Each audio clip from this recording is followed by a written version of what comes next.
అందరికీ నమస్కారాలు.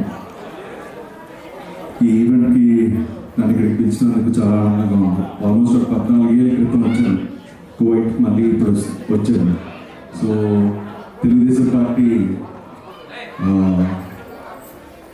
ఫ్యామిలీని కలుసుకున్నందుకు చాలా ఆనందంగా ఉంది. మీరందరూ ఆల్రెడీ చాలా లేట్ అయిపోయింది. ఎటువంటి మీ సమయం ఎక్కువ తీసుకోదలుచుకోలేదు, ఎందుకంటే మీకు మళ్ళీ చాలామంది జాబ్స్ కూడా ఉన్నట్టున్నాయి. సో మిమ్మల్ని అందరినీ కలుసుకోవడం చాలా ఆనందంగా ఉంది.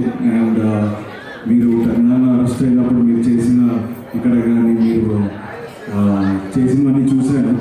సో మీకు అందరికీ చాలా థ్యాంక్స్. మీరు తెలుగుదేశం పార్టీకి మీరు సపోర్ట్ చేసే విధానానికి మీకు ఎప్పటికీ రుణపడి ఉంటాం.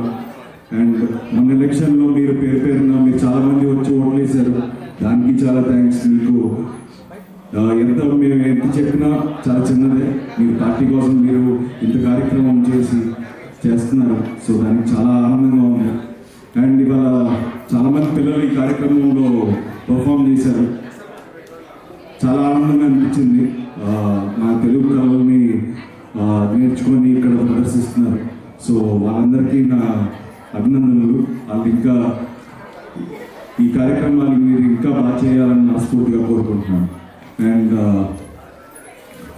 నేను వస్తానో రాను అనుకున్నాను, బట్ సుధాకర్ గారు చాలాసార్లు రకరకాలుగా ఫాలో అప్ చేసి ఇక్కడికి వచ్చేట్లా చేశారు. సో మిమ్మల్ని అందరినీ కలుసుకున్నందుకు ఫస్ట్ నేను సుధాకర్ గారికి థ్యాంక్స్ చెప్పాను.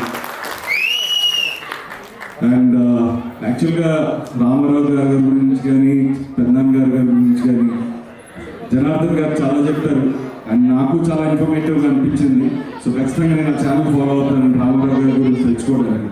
So it was so informative. And డెఫినెట్గా మీరందరూ కూడా రాబోయే తరాలకి ఎన్టీ రామారావు గారి గురించి చూపించాలని మనస్ఫూర్తిగా కోరుకుంటున్నాను. ఎందుకంటే ఆయన గురించి తెలియాలి. ఒకప్పుడు అసలు మనకి ఒక ఐడెంటిటీ లేనప్పుడు ఒక తెలుగు అని ఒక గౌరవం మనకి ఇచ్చారు ఆయన. అండ్ తర్వాత చంద్రబాబు నాయుడు గారు అదే గౌరవాన్ని ప్రపంచవ్యాప్తంగా ఒక తెలుగుడికి ఆ గుర్తింపు తీసుకొచ్చేలా చేశారు. సో ఇవాళ అన్ని దేశాల్లో, యుఎస్లో కానీ, ఇక్కడ కువైట్లో, మిడిల్ ఈస్ట్లో కానీ, ఆస్ట్రేలియాలో కానీ ఇంతమంది తెలుగు వాళ్ళు ఎక్కడికి వెళ్ళినా సరే కనపడుతుంటారు. నేను షూటింగ్ పరంగా వెళ్ళినా సరే, లేకపోతే కార్యక్రమానికి వెళ్ళినా సరే చాలామంది ఐటీ జాబ్స్, చాలామంది ఇప్పుడు ఇక్కడ ఏమో అంతా గ్యాస్కి సంబంధించిన కంపెనీస్లో పనిచేస్తున్నారు. సో చాలా ఆనందంగా ఉంది. ఇలా తెలుగు వారు ఎక్కడున్నా సరే చాలా గొప్ప స్థాయిలో ఉండాలని మనస్ఫూర్తిగా కోరుకుంటున్నాను. అండ్ తెలుగుదేశం పార్టీ కార్యకర్తలు మీ అభిమానం ఉన్నంత వరకు ఈ పార్టీ ఎప్పుడూ బాగుంటుంది. ఈ ఎలక్షన్ టైంలోనే కాదు, మిగతా టైంలో కూడా మీరు పార్టీ కోసం కొంచెం సమయం కేటాయించి అవతల వాళ్ళ ప్రాపగాండాని మనం ఆపాల్సిన అవసరం ఉంది. సో ఖచ్చితంగా మీరందరూ ఈ పోరాటం ఇది ఇప్పుడు మనం మంచి చేస్తున్నా సరే అవతల ఆపేవాళ్ళు చాలామంది ఉంటారు. ఆ పోరాటంలో కూడా మీరందరూ భాగస్వామ్యం కావాలని మనస్ఫూర్తిగా కోరుకుంటున్నాను. జై తెలుగుదేశం, జై జవహర్ ఎన్టీఆర్. థ్యాంక్ యూ అండి. నిజంగా రోహిత్ గారు చెప్పినప్పుడు అంటే కువైట్ రావాలని మేము అనుకున్నప్పుడు చాలా విధాలుగా అంటే ఆయనకు షెడ్యూల్ ఉంది, సుందరకాండ రిలీజ్ ఉండొచ్చు అని అనుకున్నారు. లక్కీగా మన మధ్య ఈ రోజు ఉంటుంది అనేది చాలా సంతోషం అండి. Once again thank you very much for being here in Kuwait.